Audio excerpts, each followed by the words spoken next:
Yesterday was my younger brother Kyle's wedding. My boyfriend, Nate, a corporate attorney with a calm voice and laser focus, and I were getting ready to check out of the hotel and head back to Portland. I was brushing my hair, suitcase zipped, when I decided to check my bank app to settle the hotel bill. I froze. My fingers trembled over the screen. "Nate," I said barely, louder than a whisper. "Can you come here?" He appeared from the bathroom, still buttoning his shirt. "What's up?" "My account, $8,600, it's gone." His expression changed instantly. "Gone? What do you mean, gone?" I showed him the screen. He took the phone from my hand and scrolled quickly through the transaction history. A grim look hardened his features. $2,000 to a credit card account in Layla's name. That's your sister, right? I nodded slowly. $4,000 to a checking account under her husband, Mason. Another nod. $2,600 to a joint account under your mother's name. I felt like I'd been dunked into ice water. All last night while I was in the shower. You didn't approve any of this. No, I didn't even touch my phone after dinner. Nate's jaw tightened. Okay, we're calling the bank. As we headed down to the hotel lobby, my phone buzzed. Mom. Timing was weird. "Hey, sweetheart," she chirped as if nothing had happened. "Thank you again for yesterday." Kyle looked so happy. "Mom," I said carefully, forcing my voice not to crack. "I need to ask you something." "Sure, what is it?" "Did you transfer money from my bank account yesterday?" There was a pause. Then a light laugh. "Oh, that? It wasn't even that much, honestly. We just needed a little extra to cover things." I stopped walking. "What do you mean, we?" "Layla noticed your bank balance. She said you've been doing well, so we figured it made sense to split a bit for the wedding." "You what?" My voice shook. Nate's hand brushed mine, steadying me. "It's not like it's going to ruin you," she said.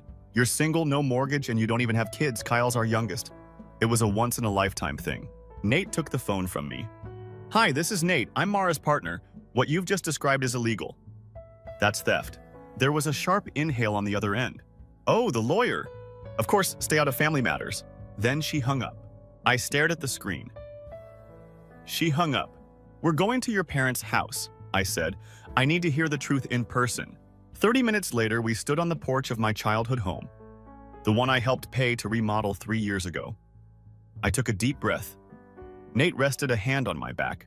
"You ready?" "No," I whispered, then knocked. Mason opened the door. He looked way too comfortable in sweatpants and a hoodie for someone who had just committed a financial crime. "Mara thought you'd be on the road by now." I walked past him.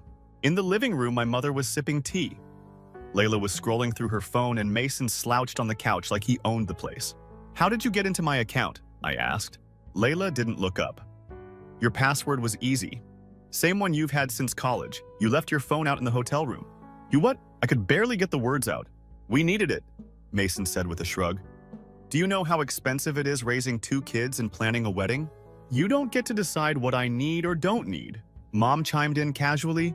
"Oh, Mara, don't make this dramatic. You're always so sensitive. We're family." Nate stepped in. "No, this isn't family, it's exploitation. Mara's helped all of you for years." Layla scoffed. "And that's exactly why it shouldn't be a big deal. She's successful, I work part-time, Mason's got medical bills, Mom's pension barely covers groceries. And I've been supporting you without a word." I said, "Kyle's graduation gift, Layla's rent, Mom's utilities, you never even asked. You just took." Layla rolled her eyes. "That smartwatch you flashed around yesterday, Mason liked it, so I got it for him." My throat tightened. That watch was a gift from Nate when I got promoted to VP. My first real celebration, and they just took it. "This is theft," Nate said again, his voice low and clear. "You used her phone, accessed her bank, transferred funds without consent, and you think that's normal?" My father finally spoke from behind his newspaper. "You're blowing this way out of proportion. We're family, we share." I stared at them, all of them. No one apologized. No one even looked guilty. "You're not entitled to my money just because I have it," I said. "You all crossed a line and I want every cent back." Mason actually laughed. "It's gone, wedding caterer. Balloon arch, my credit card, Layla's spa day. It's done. You used my savings for a spa day." I could feel my voice rising. "Relax," Mom said. "You'll earn it back in no time." I took a long breath. "We're leaving." As I turned to go, Layla called out, "God, Mara, you're seriously overreacting." I didn't look back. But my voice was firm. Don't ever contact me again. We got back in the car. I didn't cry. Not yet. Nate didn't say anything, just reached over and rubbed my back in slow, calming circles. After a few minutes, he whispered, "Mara, you know this is a crime, right? If a stranger had done this, you'd call the police." "They're my family," I said, voice cracking. I don't want to see them arrested." "And yet, they saw no issue with stealing from you?" He wasn't wrong. Next stop. Kyle's apartment. He was leaving for his honeymoon in a few hours, but he opened the door, looking groggy. "Mara, I thought you'd be gone by now." "What's wrong?" $8,600 is gone from my account, Mom." "Layla Mason.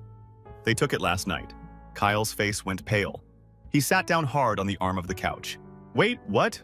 "Layla used my phone while I was in the shower, transferred everything." He didn't say anything, just put his head in his hands. I didn't know. I swear. I knew they were talking about money all weekend, but I thought it was just stress. Mom called it a wedding gift, said I didn't need the money." He looked horrified. "I never asked them to do that. I would never ask for that." I believed him. Kyle had always been quiet, caught in the middle. "What are you going to do?" he asked. "I don't know, but I can't pretend this didn't happen." Kyle hesitated. "Just please don't do something that'll blow the family apart." I gave him a long look. I'm not the one who did that. Back home in Portland, everything felt hollow. I stood in my kitchen holding the same mug I had used every morning for years, but the warmth of routine had vanished. Nate was scrolling through his phone at the counter, but his eyes kept flicking up at me. "Feeling any better?" he asked. "No," I said. "I feel stupid." "You're not." "You were kind. There's a difference." I looked down.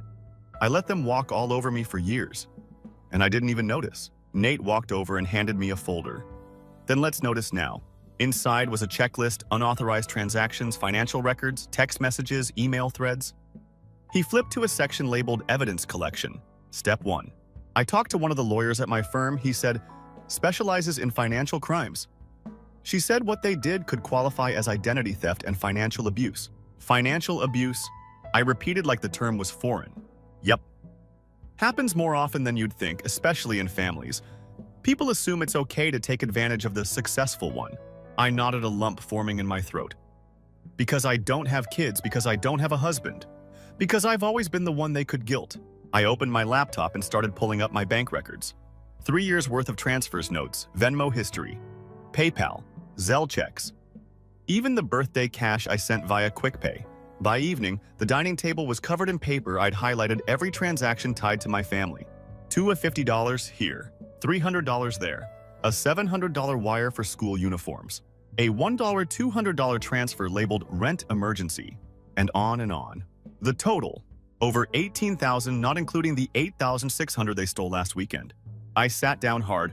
"Oh my God," Nate came over. "You okay?" I shook my head. "No, but I'm getting there." It wasn't just the money, it was the pattern. Every request followed a rhythm. "You're the only one who can help. We're family. Don't be selfish." And when I hesitated, "You're too cold, Mara? It's always about you, isn't it?" I saw it now. The years of guilt tripping. Emotional manipulation dressed up as tradition and loyalty. I printed it all out, labeled it, filed it. That weekend, Nate invited Sonia, his colleague, the financial crimes specialist. She arrived with a sharp suit, a gentle voice, and a very firm expression. "You're dealing with a long-term case of familial financial abuse," she said, after reviewing the documents. But I didn't say no. I said a little too quickly. Most of the time, I gave the money willingly. "You were emotionally coerced," she said. "That matters. And the most recent incident, that's clear theft." Sonia outlined our options. File a formal complaint. Launch a financial audit, prepare for possible civil or criminal proceedings. She didn't sugarcoat it. "If you don't draw a boundary now, Mara, this won't stop. Next time it won't be $8, $600. It'll be your identity, your credit, your future." I thanked her. After she left, Nate sat beside me, rubbing the back of my hand. "You don't have to decide right now," he said softly. "But whatever you choose, I'm with you." That night, I barely slept. I kept replaying all the birthdays, the holidays, the phone calls that turned into guilt trips. I remembered buying my niece a $500 tablet because Layla said you can afford it and we can't. And when I mentioned it was too much, she snapped, "Well, excuse me for not making 6 figures." I thought I was generous. Turns out I was their backup plan. The next morning, I woke up with a decision. I'm reporting them. I told Nate while he was making eggs I want to file a complaint. He looked relieved. Okay, let's do it right. We booked a meeting with the Financial Crimes Division. The officer we met, Detective Leland, was a calm woman with sharp eyes. Tell me everything, she said. So I did. I explained the shower incident, the unauthorized transfers, and the larger pattern over the years. Nate added in the legal framing. I passed her the folder with evidence dates, amounts, screenshots, even old texts. Detective Leland flipped through it with care. Then she looked up. This is compelling, she said. Very compelling. What happens now? I asked. We open a case. We'll contact the involved parties, request statements, and gather digital forensics. Based on what you've shared, it's likely we'll pursue charges. I nodded slowly. My stomach churned. But they're my family, I whispered. They still broke the law, she replied. Not unkindly. And you're not the first person to sit in this chair and say those exact words. After we left, I checked my phone. 12 missed calls, 6 voicemails, all from my mother. I didn't listen to any of them. The following day, the fallout began. First, a text from Layla. Did you seriously go to the police? Harry's tuition is due. You just ruined everything. Then from Mason. Grow up. Families help each other, but you always were selfish. And then a string of messages from my mom that sounded like emotional blackmail dressed in concern. Your father's heart has been acting up again. You've brought shame to this family. All this over some money. What kind of daughter does that? I sent only one reply. A daughter you no longer get to steal from. That evening, someone buzzed my apartment. Layla. Mascara smudged. Eyes wild. Voice shaky. Mara, please don't do this. We'll pay you back. Just don't ruin us. I didn't let her in. I gave you years, I said through the intercom. You ruined yourselves. She pounded the glass. You're different now. Ever since that lawyer got in your head. I blinked. No, Layla, I'm finally myself. She stared at me for a long time. And for the first time, I saw fear in her expression. Not of me, but of consequence. She left without another word. That night, I sat on the couch, a glass of wine in hand, watching Nate type up more case notes. He looked over. You okay? I nodded. Then paused. No, but I'm proud. He smiled. You should be. 3 days after the report was filed, I came home to find an envelope taped to my door. No stamp, no return address. Inside was a handwritten letter from my dad. Mara, we're shocked and deeply disappointed. Your mother hasn't stopped crying. Layla is barely holding it together. The police came to the house today. Our neighbors saw. Do you understand what you've done to this family? I can't believe you'd throw us under the bus for a few $1,000s. Shame on you. If this is who you've become, maybe it's better we don't speak again, Dad. I didn't cry. I stood there holding the paper like it was poison. For years, I'd been the one they called for help. The first one they texted when bills were due. But the moment I asked for boundaries, I was suddenly the villain. When Nate got home, I handed him the letter. He read it slowly, then tore it in half. You didn't break this family, he said. They broke your trust. I didn't respond. Because somewhere inside, part of me still wanted to believe they cared. That if I could just explain myself one more time, they'd get it. But they didn't want to get it.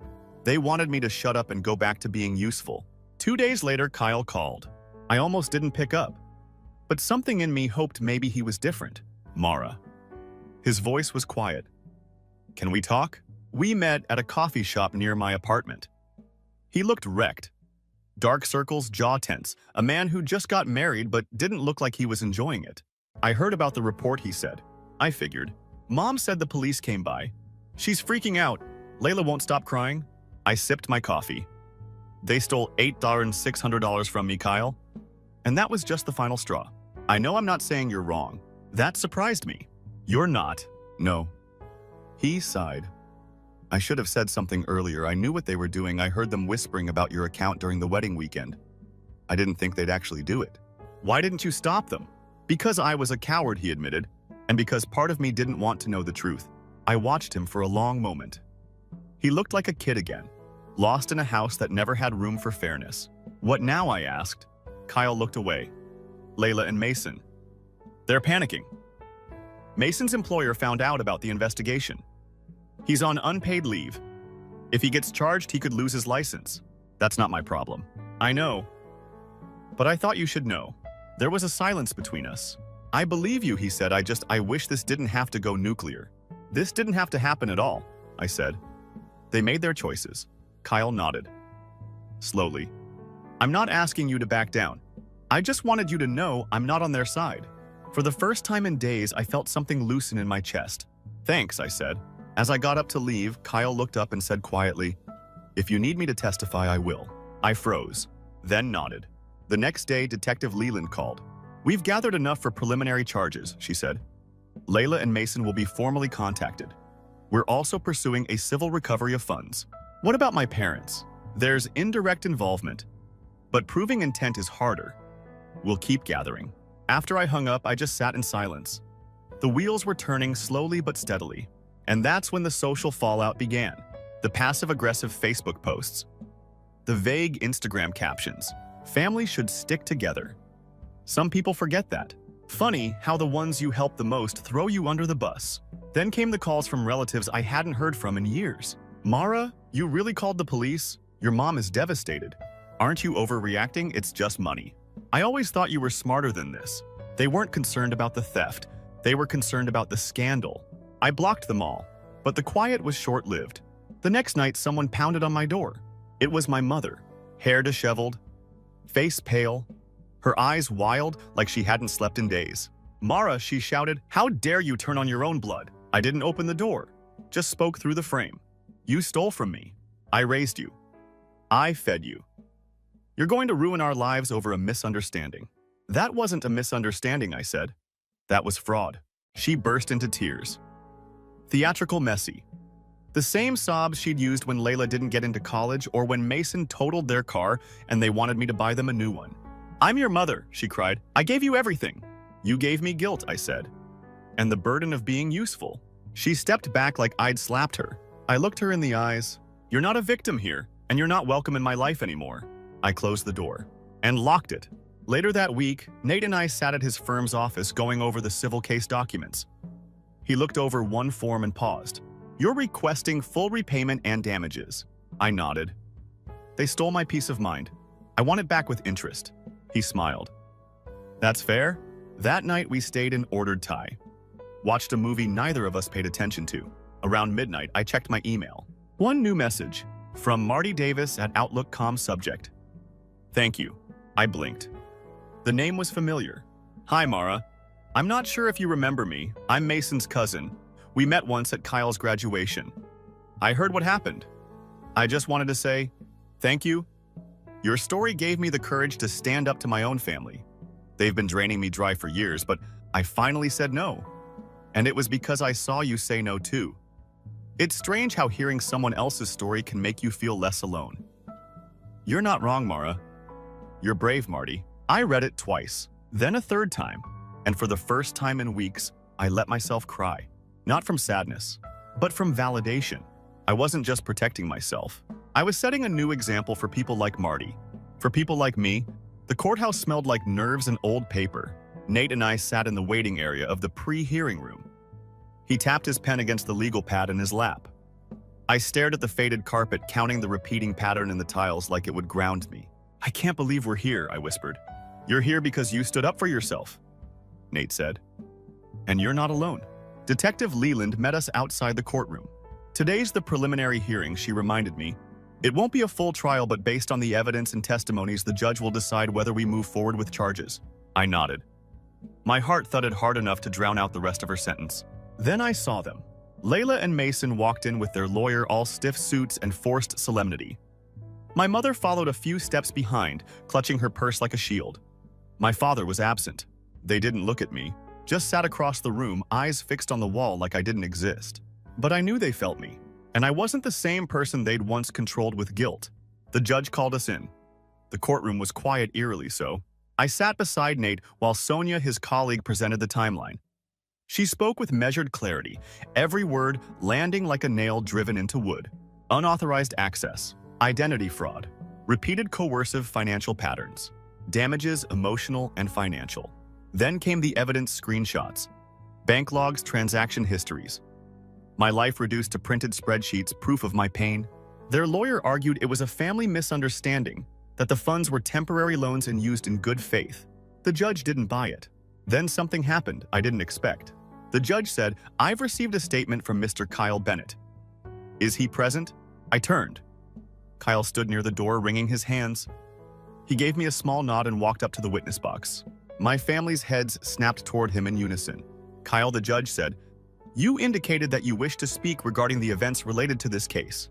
"Yes, Your Honor," he said, his voice shaky, but steadying with each word.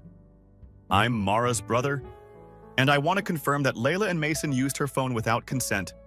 I overheard them planning it the night before the wedding. They said she wouldn't even notice until it was too late." Layla gasped. My mother's mouth fell open. Kyle kept going. "This wasn't the first time there were conversations in our group chats deleted later about how to pull a little extra from Mara. Since she made more than the rest of us, I didn't speak up. I was scared of what it would do to our family. But not speaking up let them hurt her." The room was silent. No objections. No one said a word. Except the judge. "Thank you, Mr. Bennett." Kyle stepped down and sat behind me. I didn't turn around, but tears burned the corners of my eyes. He had chosen truth. Finally, after recess, the judge made his ruling. Based on the evidence provided and the testimony from a close family member, this court finds sufficient grounds to proceed with criminal charges against Layla and Mason Wright for unauthorized access and theft. He paused. Additionally, a temporary restraining order is hereby granted for the protection of the plaintiff, Mara Bennett. I let out a breath I didn't know I was holding. Then the judge turned to my mother. "There is currently insufficient evidence for criminal prosecution against Ms. Evelyn Bennett. However, civil liability may still apply pending further proceedings." Mom's face didn't flinch, but her fingers curled tightly around the edge of the bench. Outside, everything felt weightless, like the gravity of the last few months had suddenly lessened. Kyle met us on the steps. "I'm sorry," he said before I could speak, "for not saying anything sooner." I hugged him without a word. Nate watched us from a distance, letting me have the moment. "You okay?" Kyle asked. "No," I said, "but I will be." The fallout came fast. Nicholas was suspended indefinitely from his job. His professional license now under review due to the charges. Their joint bank account was frozen the following week. Their house under lien by the bank after they missed 2 mortgage payments. My parents didn't call, not once, but they posted a long message on Facebook. Something about betrayal. A daughter lost to ambition. Quotes about forgiveness and shame wrapped in cryptic guilt. The comments poured in from cousins and distant relatives, some sympathetic, most judgmental. I ignored them all, because for the first time I didn't feel guilty, I felt free. One night I found Nate on the balcony. He was staring out at the city lights, wine glass in hand. I stepped up beside him. "You ever wonder how people sleep after they do something unforgivable?" He looked over. "You mean them?" "No," I said. "Me for finally choosing myself." He shook his head. "You didn't betray your family, Mara. You just stopped letting them betray you." I didn't respond, just leaned into him. Silence. Stars. A new kind of peace. The next morning, a small envelope was in our mailbox. It was addressed to me. No return address. Inside was a photo, an old family picture. Me, Kyle, Layla, our parents. But this one had been edited. My face was gone, cropped out completely. I stared at it for a long time. Then I smiled, because they thought erasing me would silence me. But I had already stepped out of the frame, on my own terms. The courtroom was cooler than I remembered. Maybe it was just me, or maybe it was the weight of everything about to unfold. This time, it wasn't a hearing. It was the trial. Layla and Mason sat stiffly with their defense attorney whispering in hushed tones. My mother was in the back row, lips tight, her arms folded like a fortress. She refused to look at me. Dad wasn't there. Again, Nate gave my hand a reassuring squeeze as the judge entered. "All rise." I stood steady. I wasn't scared anymore, just ready. Sonia began our opening statement. She painted the full picture: years of exploitation, the pattern of guilt-tripping and coercion, the final theft carried out using my phone. She emphasized trust. Abused not just funds stolen. They treated her account like a shared wallet. Sonia said, her voice sharp. But it wasn't generosity they relied on. It was manipulation. Their defense argued family context, said it was a miscommunication. They leaned heavily on the "she's overreacting" narrative. But the facts didn't lie. Bank records, access logs, the timeline, screenshots, Kyle's testimony. It all aligned. When I took the stand, I kept my voice steady. "I didn't give them permission," I said plainly. "They accessed my phone without asking. They sent money to themselves while I was in the shower. That wasn't an accident. That was theft. And before that, Sonia asked. I looked at the jury. I gave a lot. Birthdays, tuition, debt payments, and they always found a way to make me feel like it still wasn't enough. I saw someone in the jury nod slightly. They understood. Then Sonia asked the final question. Why are you here today, Mara? I inhaled deeply. Because I don't want to be their ATM anymore. And because if I don't stand up now, they'll do it again to me or someone else. That was the truth. Kyle testified again. He stood tall, voice stronger this time. He confirmed the chats, the jokes, the plan, his guilt. Layla didn't even try to meet his eyes. When Sonia rested her case, the courtroom fell into a tense, deliberate hush. The judge spoke. This court finds the defendants guilty of unauthorized access and financial theft. Mason's jaw clenched. Layla let out a sharp gasp. My mother's face went pale. The court sentences the defendants to 3 years of probation repayment of the stolen $800 and $5,000 in additional damages for emotional distress.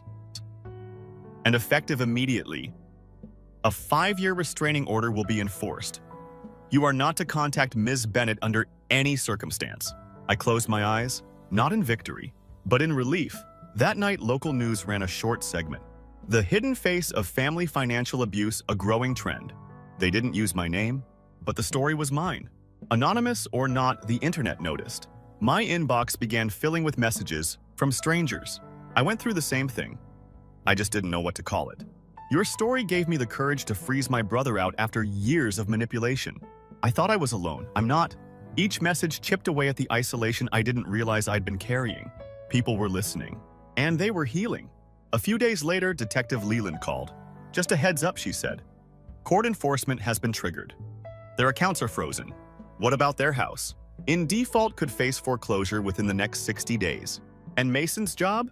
Terminated company policy doesn't allow convicted individuals to retain financial clearance. I hung up stunned. Not out of joy, but out of disbelief. They really thought I'd let it go. That I'd shrug it off like I always had, but I didn't. And now the cracks were everywhere. Still, guilt tried to creep in. Nate noticed it one night as we were brushing our teeth. I was staring at the mirror, absently gripping the counter. You're thinking about them again, aren't you? I nodded.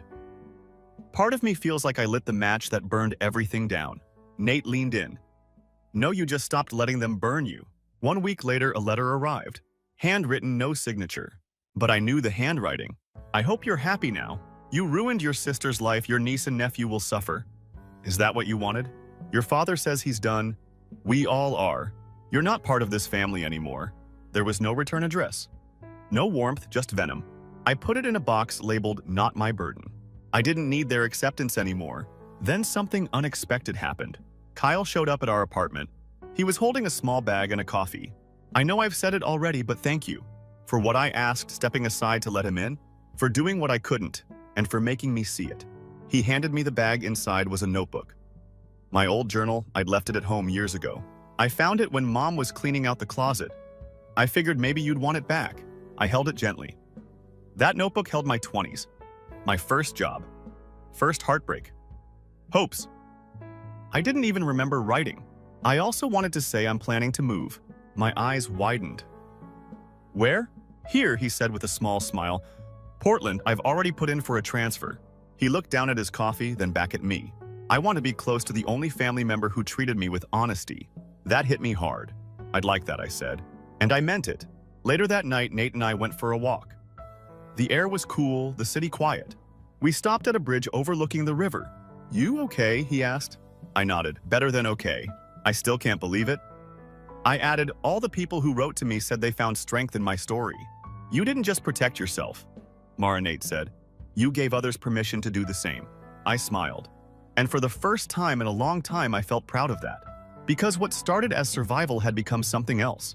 A chain reaction. 60 days after the verdict, the court-enforced repayment deadline passed.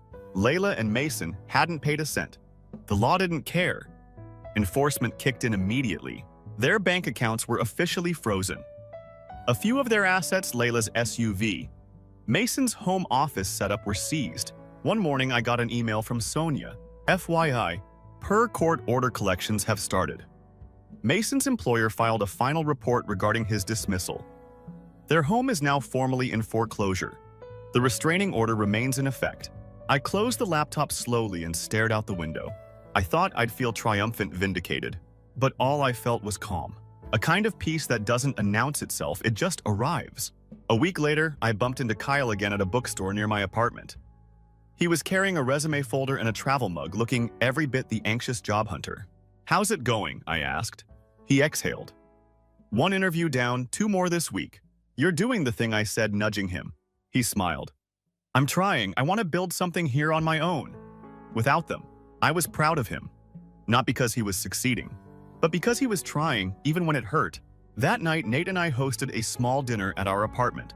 Just us, Kyle, and a couple of friends. No drama, no guilt. Just the clink of forks, easy laughter, and the soft hum of real connection. At one point, Kyle raised his glass.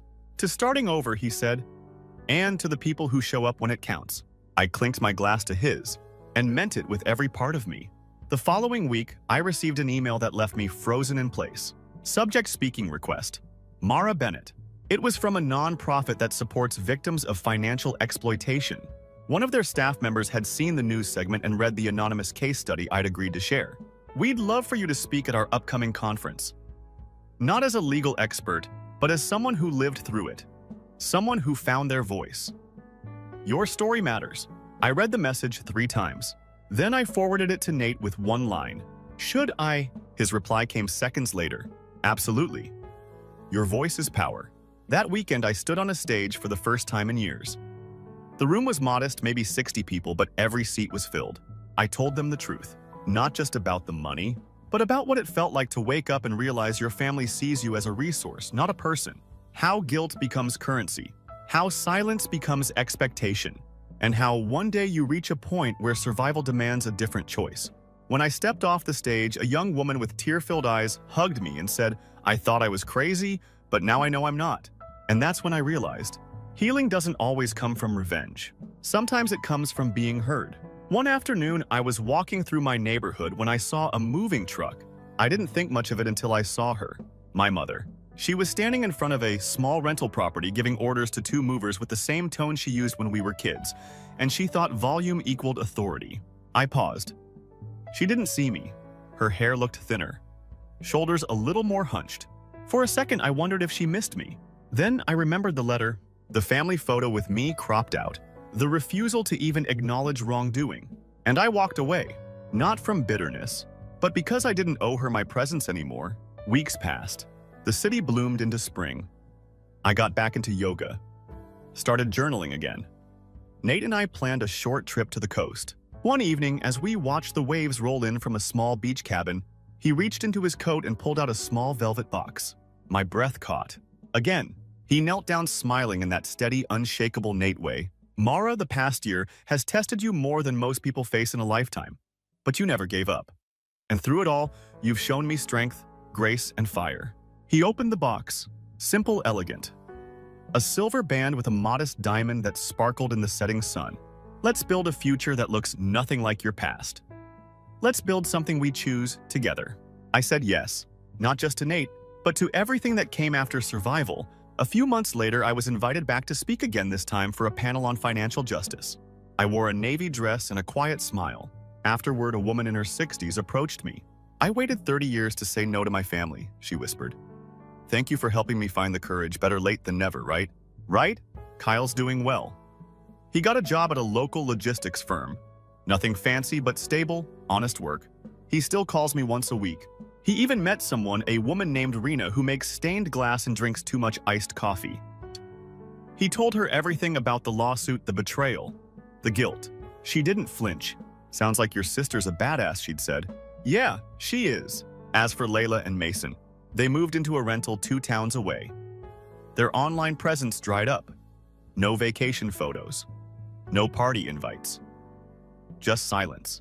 Mom still lives in the same house, but now she answers to lawyers and debt collectors, not me. Dad eventually called once. He didn't apologize. He just said, "You've made your point." I told him I wasn't trying to make a point. I was reclaiming my peace. He hung up. And that was the last time we spoke. Some people say family is everything. But here's what I've learned. Family isn't who shares your blood. It's who shares your respect, your truth, your healing. It's the people who see you as a person, not a wallet. It's the ones who stay when the guilt trips stop working. It's the ones who help you write a new story. One where you don't apologize for choosing yourself. And if anyone asks how I rebuilt after the people closest to me burned the bridge, I tell them this. I walked. I didn't scream. I didn't look back. And on the other side, I found myself.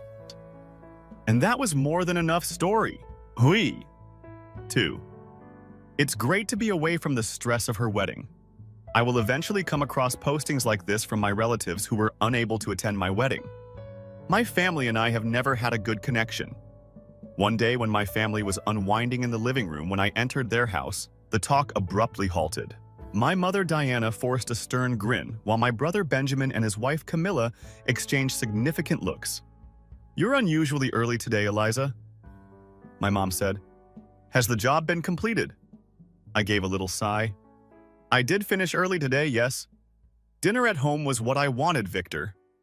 My father snorted without raising his gaze from his newspaper. "It's a wonder our lawyer even bothers to consult her legal texts."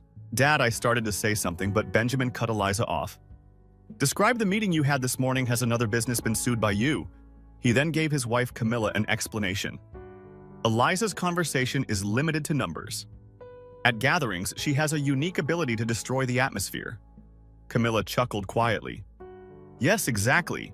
She talked endlessly about contract conditions at the most recent Christmas gathering. Half of the visitors departed. I was fair. I gave up trying to come up with an excuse. This was how I always talked to my family." Benjamin's kids were running about at the dinner table. My mother and father nodded intermittently while Camilla talked excitedly about summer holiday preparations. Even when I made an effort to steer clear of work-related subjects and engage in casual chat, suddenly there was silence.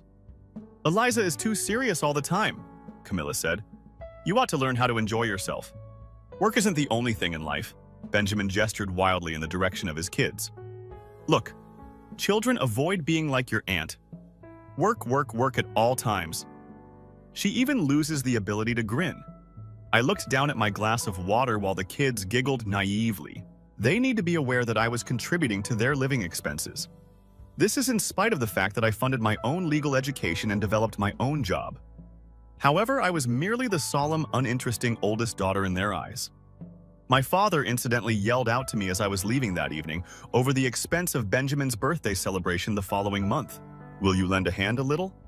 Quietly? I nodded. I've always had this bond with my family. The thickness of my wallet determined how much I valued life.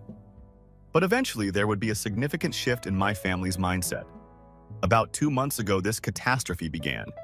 Victor, my father, started behaving strangely whenever the subject of my impending wedding was brought up. He wasn't acting oddly in a negative sense, but when I entered his office, he was suspiciously secretive, whispering on the phone and shutting down his laptop. That kind of thing, Camilla, my sister-in-law, began to grin at me and say things like, "Eliza, you're going to love what we're planning for your big day." There were even clues coming from my brother Benjamin, who is typically too preoccupied with his profession in investment banking to be concerned about family matters. To tell the truth, it excited me. You do realize that your wedding is meant to be a significant event. Since I was self-sufficient and my family wasn't rich, I didn't have high expectations. The secrecy made me wonder whether they were organizing a spectacular rehearsal dinner or bridal shower. Every time I tried to ask for specifics, my father would urge me to wait. I must admit that I was taken aback by my family's involvement in my marriage. I intend to introduce my fiancé to the family over dinner. "Dad, you must come. You must." A month ago, I made a phone call and urged. Naturally. My father said, "Eliza, if work ends early, I'll be there for sure." But he did send me a message on the day he had promised I apologize. I simply forgot. My friend Bob and I were going to play golf. On the wedding day, "Let's get together." I let out a sigh. It was not the first instance my father consistently put his career and interests ahead of significant occasions in my life. Due to my father's schedule difficulty on my wedding day, the supper with my fiancé was canceled. The location was deserted. Nowhere could I see my relatives. Sophia, Adrian, Camilla, Benjamin, Mom, and Dad. They hadn't arrived. Gazing at the vacant rows, I held my bouquet while standing in my dress. I worried maybe something had happened and picked up my cell phone to call my father. It was turned down. When I contacted my mother, the same thing occurred. I texted Camilla and Benjamin, but they didn't respond. My spouse, James, will clasp my hand. I was comforted by his serene eyes. Eliza? Do not be concerned. It must have occurred. He said that they wouldn't purposefully fail to show up. James's soft grin was reserved for me, and his outfit was custom-tailored. His parents appeared worried, but James made the final decision, and we went forward with the ceremony as scheduled. In front of the empty rows, I said, "I do," feeling the absence of my family. James's palm gripped mine tightly, and I could see by the expression in his eyes that I was sufficient even when my family isn't around. Even without my relatives, the wedding went off without a hitch. But I was unable to stop thinking about them. After the wedding, I realized I really had an Instagram account when I got back to our new house with James. I don't post frequently. To see how my family members are doing, I just follow their accounts. Occasionally, 3 hours prior, it had been uploaded. An image of my whole family grinning in front of a historic chateau, including my mom, Dad, Sophia, Adrian, and Benjamin. Glasses of wine are raised at a private French estate. Without her, Benjamin had captioned it, "The ideal family getaway." The remarks infuriated me. Dad answered with, "She's too occupied." In any case, with an emoji of laughter, Camilla also mentioned how women who are focused on their careers don't value family customs. Mom said that it's great to be away from the stress of her wedding. She appeared in the pictures wearing fancy sunglasses and appeared totally at ease. James kept me close, examining the pictures together. His rage looked uncontrollable. "It's unbelievable that they would do this." He scowled, "Eliza. This demonstrates how little they regard you. However, I'm unique. To me, you are everything." As he saw my shaking hands grasp a glass, he sat next to me and gave my hair a gentle pat. "Nobody is entitled to cause you harm. You're a wonderful individual. Being able to see things people don't deserve to see is a blessing for me." Even though his words were consoling, my heart continued to hurt. I don't know how long I sat there. My throat constricted simply looking through other pictures they had uploaded. River cruises and vineyard excursions, pictures of families time-stamped and geotagged, to a shadow I had never heard of in the first place. It was 2 days prior. I'm not sure what triggered my astonishment, anger, or strange sense of serenity, but I poured another glass of champagne with my shaking hands and began to ponder, instead of calling them, texting, or leaving a remark on the pictures. Pondering, James sat beside me and fetched hot chocolate from the kitchen. As a business leader, he offered me guidance on how to collect proof. According to him, it's critical to act on the facts in these kinds of circumstances, rather than letting feelings get in the way. You're a great lawyer, so you probably get it from a legal standpoint.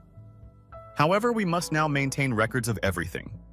He pulled out his iPad and entered the internal system of the business. With hesitation, he replied, "I shouldn't really be showing you this. This is a record of your father's work at our organization. It demonstrates how his choices have hurt us." For the first time, I understood that he was not only an executive, but rather the head of the organization. A typical executive wouldn't have access to the information he presented me. "Are you, James?" He gave a little smile. "Indeed, I just got promoted. I've taken over as your father's immediate superior, but it hasn't been formally publicized yet. In fact, I am now the CEO." He then added, "But there's something more important right now, and that's to protect you." Which shocked me. I can't let them handle you this way. His generosity and tenacity gave me courage. I started by looking at the bank account I've been using to pay for my family's living expenditures. Last Friday, as anticipated, $400 was sent to my father's personal account. Mom had been commenting on a special family vacation for weeks. I discovered when I went back over previous social media postings. Thus, this was not an impromptu event. This was prearranged. Planned without my input, arranged to avoid me, planned in spite of my nuptials. My emotions had turned into a fiery determination by midnight. I started recording everything as soon as I opened my laptop. A timeline of the falsehoods they had told me concerning the wedding, surprises, screenshots of postings, and bank transactions. Even though I don't cry very often, I could feel hot tears burning behind my eyelids. Not tears of sadness, angry ones. What should we do now, in your opinion? I looked at the computer and asked James. Let's first become ready for legal protection. We'll reveal the truth to them when the time comes. But let's take a nap for now. It will be a long day tomorrow. He guided me to the bedroom while putting his arm around my shoulder. My relatives unexpectedly sent me texts. 3 days after the wedding, Dad sent me an SMS to ask whether I was unhappy. Camila made 2 calls. Benjamin wrote that his father is becoming concerned. Just reply, please. I didn't respond. Rather, I shared my first Instagram picture in several months, me alone in my apartment with sample decorations for a wedding I had chosen myself. Just a date stamp. No tags, no caption. The flood started then. My phone exploded with notifications at precisely 9:44 p.m. Message after message arrived. Dad was in full-blown panic. For once, Benjamin actually sounded worried. By midnight, Camilla's voice messages had become more desperate.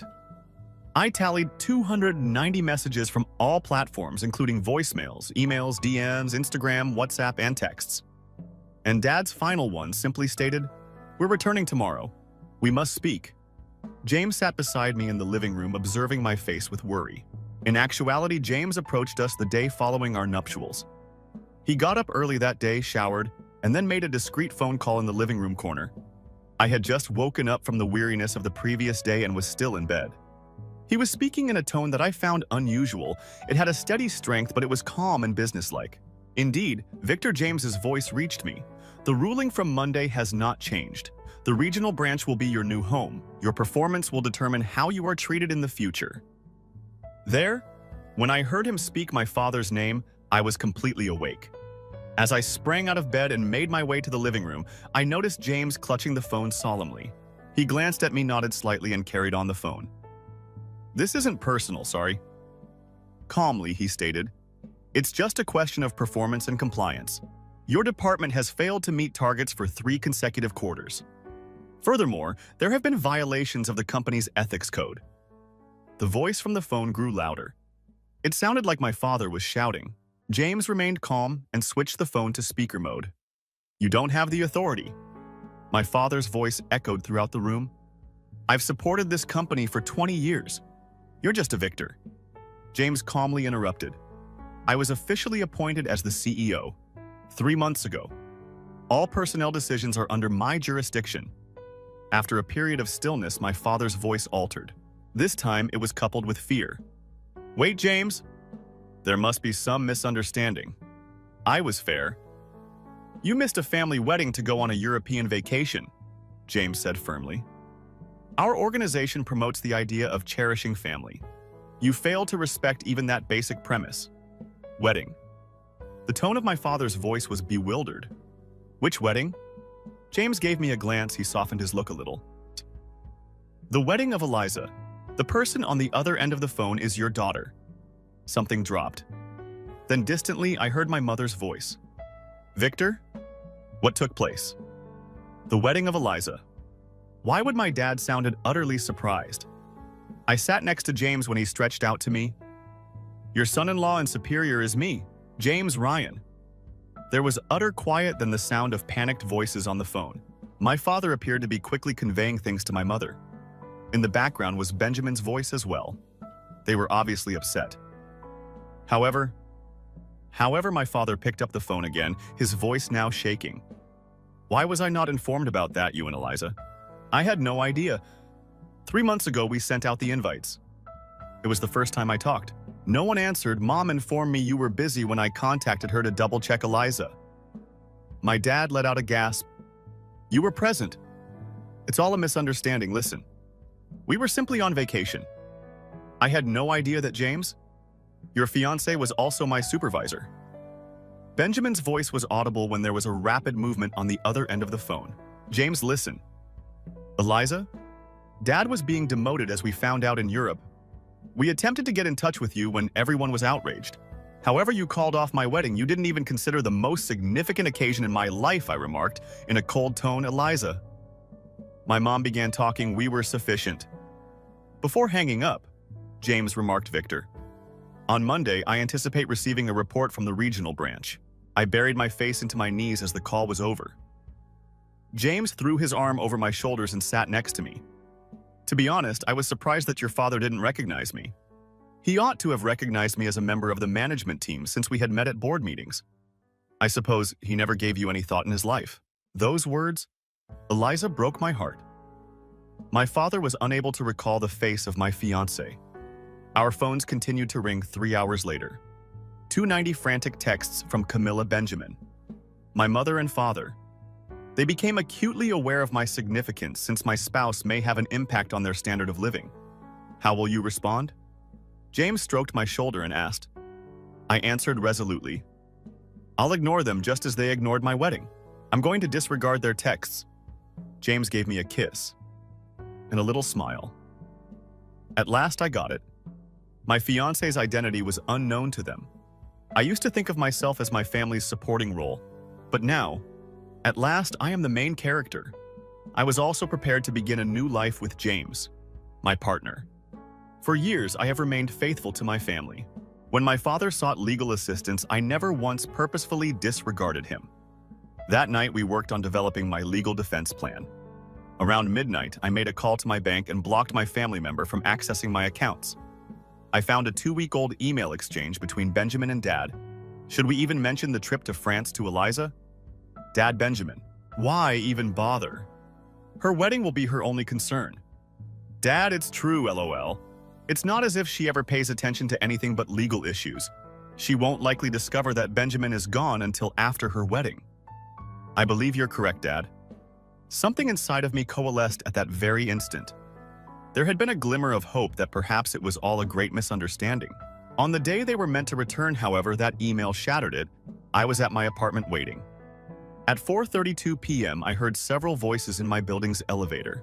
The wheels of luggage rolling on marble and the intercom ringing. James claimed he had work and promised to join me. That evening, I answered slowly. A strange image of tired, jet-lagged faces, faking happy grins, greeted me as I opened the door. A gift bag that had clearly not been in his initial suitcase was in my father's hand. Eliza. My father's voice was bright and powerful. Why did you not pick up the phone? I had a question for you regarding my work. My demeanor was icy as I gazed at them. Camilla was looking at the floor and my mother had a sorry expression. Tentative discussions started at the entryway with Benjamin, being the only one who hadn't entirely given up his rather cocky demeanor. James, dressed in a suit, emerged as the elevator doors opened once again. He had a severe look on his face when he saw Victor. My father calmly, he said. My father's face had lost its hue. James, he choked, is what was written in the email. Accurate. Are you two together? James wrapped his arm over my shoulder as he stood beside me. Victor, Eliza's spouse, is me. 4 days ago was the wedding. You were asked. However, it appears that your French trip is your first priority. Fear and bewilderment distorted my father's face.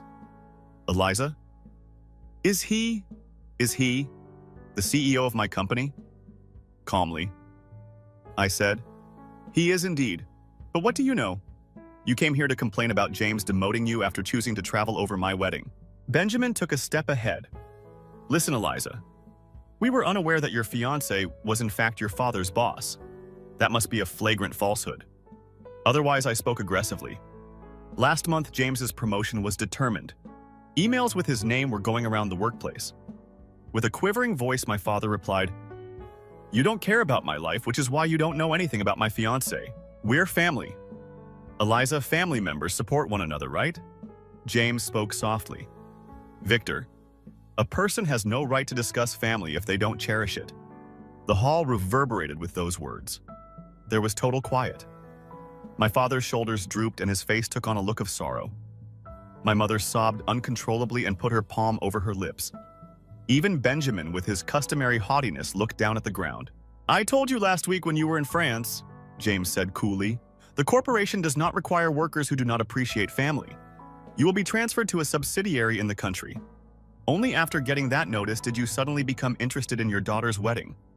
In a quiet voice, Camilla added, We didn't know.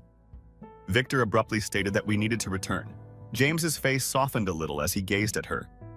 Go now, please. Eliza has endured enough harm. My dad stepped aside and let the present bag fall. No one attempted to pick up its contents, which were strewn all over the floor. Taking hold of my father's arm, my distraught mother dragged him in the direction of the elevator. Benjamin eventually said, Eliza, may I speak? Leave silently but forcefully.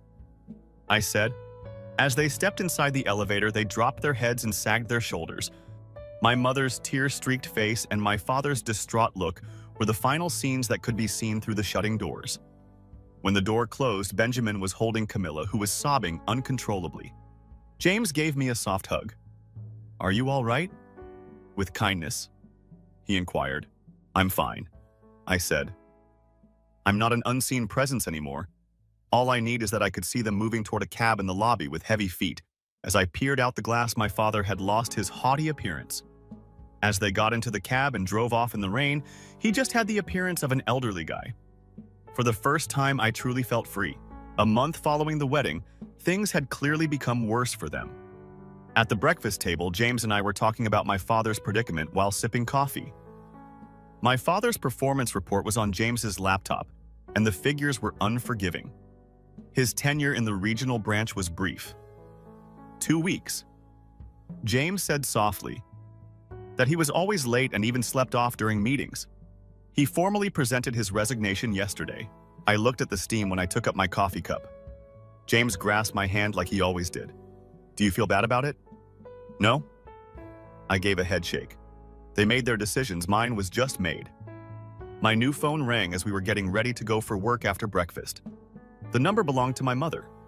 I looked at James and then responded on speaker mode. "Listen, Eliza." My mom's voice sounded weak and worn out. "Your father resigned from his position.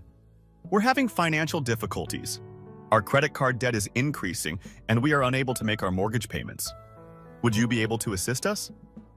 James gave me a subtle glance and gave me a small nod to let me make this choice. "What is the amount that you require?" calmly I asked. "This month, almost $3,000, in a quiet voice, my mother said. "It's only transitory. Your dad is going to get a new job shortly." I had a hard time not laughing. $3,000, nearly the same amount as their French luxury hotel bill. "Sincerely explain your need for the money." I said, "Mortgage. I told you." And the true reason I cut her off. What is father attempting to accomplish after he'd been demoted by James? There was a lengthy pause before my mother let out a sigh. "He's reached out to a rival. He intends to sell James' company's proprietary knowledge. A lawyer will cost money." James's countenance hardened, and I could see it. He started taking notes right away, indicating that he would speak with the legal department. "That's all I said, I see. You just confessed to conspiring in industrial and business espionage." "Mom, we're recording this call." "Eliza," my mom let out a gasp. "How might a family chat be captured on tape?" "What irony," I said icily. "A family who decided to travel rather than attend my wedding is now starting a family." James and I were sipping wine on the rooftop terrace that night while taking in the city lights. Wrapping his arm around my shoulder, he drew me in. "What are your thoughts?" I inquired. "Are they going to give up?" James said. "They have nothing left to lose." The most hazardous type of person is the one my father gave me a call directly 2 days after Eliza. His tone sounded oddly serene. "I require some cash support. It's only transitory. I'll reimburse you shortly." Once more, James and I were listening on the speakerphone. He had already begun drafting a restraining order after getting in touch with an attorney. "What is the amount that you require?" I inquired. Without hesitation, he answered. $5,000. That kind of assistance is only normal as a daughter and as family, isn't it? I turned to face James. All he did was shake his head. "Do you realize how risky the gamble you're taking is?" "Dad," quietly, I asked, "I lost everything to James." Then he yelled, "My status, my honor, and even my daughter. He ought to be disciplined. Self-centeredness has always been your issue." I asserted that I am not an object or something that can be stolen. I made my own decisions. "Were you aware that he was the CEO?" With a quivering voice, my father spoke. "Knowing that he was my boss, did you marry him?" "I knew who he was when I married him. Because of his kindness, honesty, and respect for me. Qualities you never demonstrated." I responded. After being silent, the phone was unplugged. The terrible news came the next morning. The corporation said that my father had been detained for non-compliance and for attempting to sell company secrets. Safety at home, Camilla and my mother were weeping.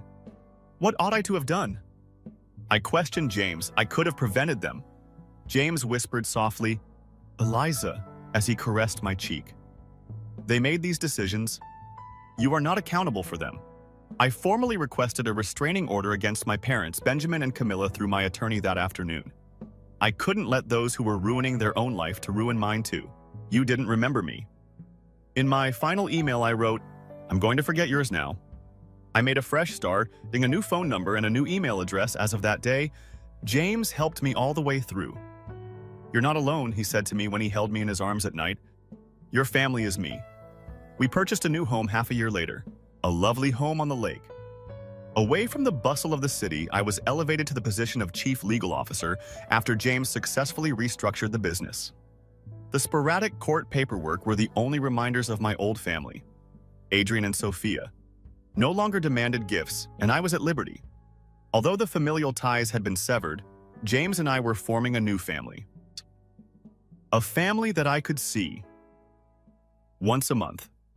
James and I would have dinner with James's parents and fantasize of starting our own family. Every night after dinner, we would sip wine and discuss our future plans.